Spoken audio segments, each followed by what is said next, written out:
The clock on Ethan's apartment wall blinked 2:17 a.m. in cold red numbers. Rain tapped softly against the windows of his tiny apartment in Chicago. The city outside was alive with distant sirens, passing headlights, and people still chasing lives that somehow seemed more meaningful than his. But inside apartment 14B, everything felt empty. Ethan sat on the floor beside his couch wearing an old gray hoodie, staring at a message he never sent. His fingers hovered over the screen. God, are you even there anymore? Then he deleted it. Just like he deleted every prayer lately. Because after months of silence, disappointment, and exhaustion, talking to heaven felt pointless. He leaned his head back against the couch and closed his eyes.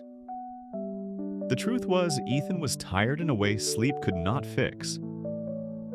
3 years earlier, his mother had died after a long battle with cancer. 6 months after that, the woman he thought he would marry walked away, saying, "I don't know who you are anymore." Then came the layoffs, the debt, the panic attacks, the loneliness. Every morning became a performance. Smile at work. Answer texts with, "I'm good." Pretend everything was normal, but every night when the world became quiet, the pain returned louder. And tonight, it felt unbearable. Ethan stood up slowly and walked toward the kitchen sink, overflowing with dishes. The refrigerator hummed in the silence. He opened it, almost empty. A bottle of water, half a sandwich, expired milk. He shut the fridge and laughed bitterly. "Fantastic," he whispered. He looked toward the ceiling. "You really forgot about me, didn't you?" The words escaped before he could stop them, and immediately after speaking them, guilt hit his chest. Because part of him still believed, even after everything, that small, stubborn piece of faith refused to die. But faith had become exhausting. Ethan walked back to the couch and collapsed into it. His phone suddenly buzzed beside him. Unknown number. He frowned. At 2:17 in the morning? He almost ignored it, but something told him to answer. "Hello." Silence. Then a calm, older voice spoke softly. "Don't hang up." Ethan sat up straighter. "Who is this?" The man paused. "I think you needed someone tonight." Ethan's heart tightened. "Look, if this is some kind of joke..." "It's not." The voice sounded peaceful, gentle, almost familiar somehow. "You asked if God forgot you." Ethan froze. Cold rushed through his body. "How do you know that?" Another pause. Then the stranger said quietly, "Because people only ask that question when they've been hurting for a very long time."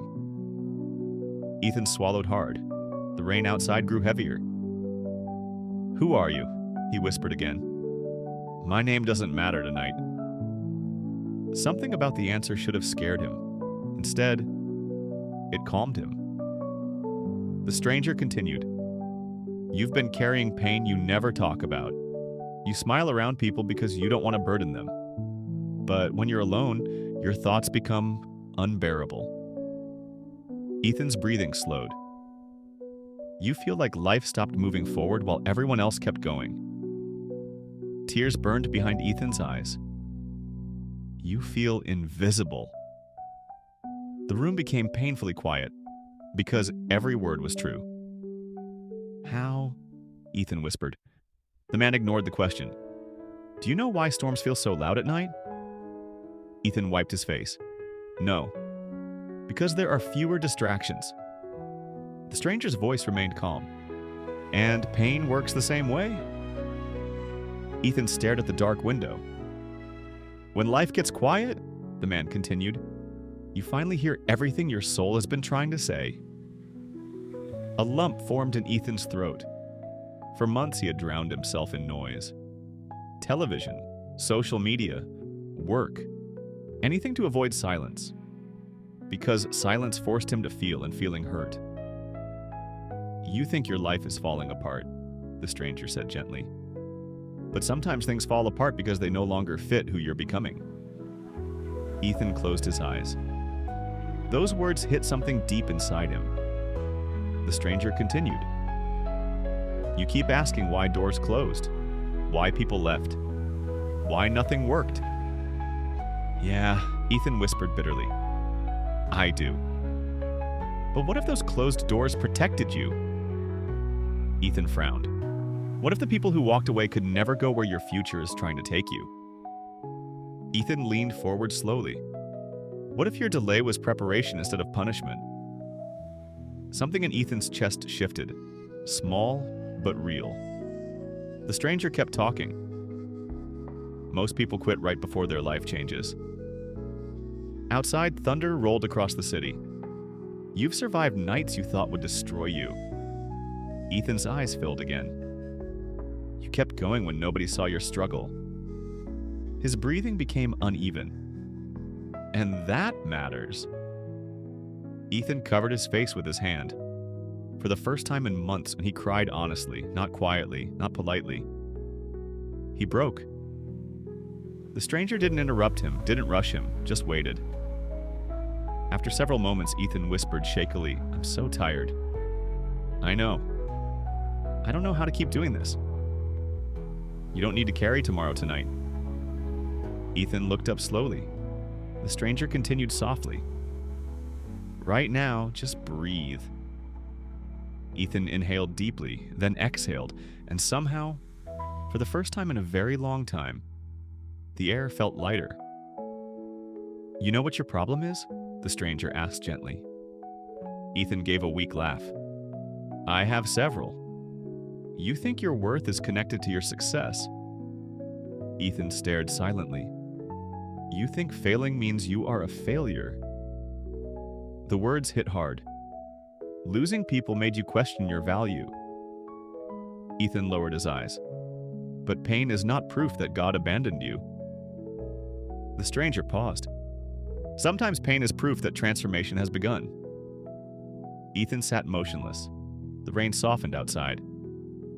When gold is refined, the man continued, it must go through fire first. Ethan whispered quietly, So this is refining? Yes. Because it feels awful. The stranger chuckled softly. Growth usually does. For the next hour, the stranger talked while Ethan listened. They talked about fear, loneliness, purpose, regret. The stranger somehow understood every hidden wound Ethan carried. At one point, Ethan asked, How do you know so much about me? The man answered simply, Because hurting people often believe they're alone when they aren't. Then came the sentence Ethan would never forget. Your life is not over because this chapter hurts. Ethan stared at the dark ceiling. Something warm moved through his chest. Hope. Tiny, fragile, but alive. The stranger continued. You keep asking heaven for a sign while ignoring the fact that you're still here. Ethan blinked slowly. What do you mean? You survived. Silence filled the apartment. After everything, you survived. Ethan looked around his messy apartment differently now. Maybe survival itself meant something. Maybe the fact that he was still breathing mattered more than he realized. The stranger spoke again. There are people you haven't met yet who will need the version of you born from this pain. Ethan swallowed hard. There's purpose in your survival. No one had ever said that to him before, not once.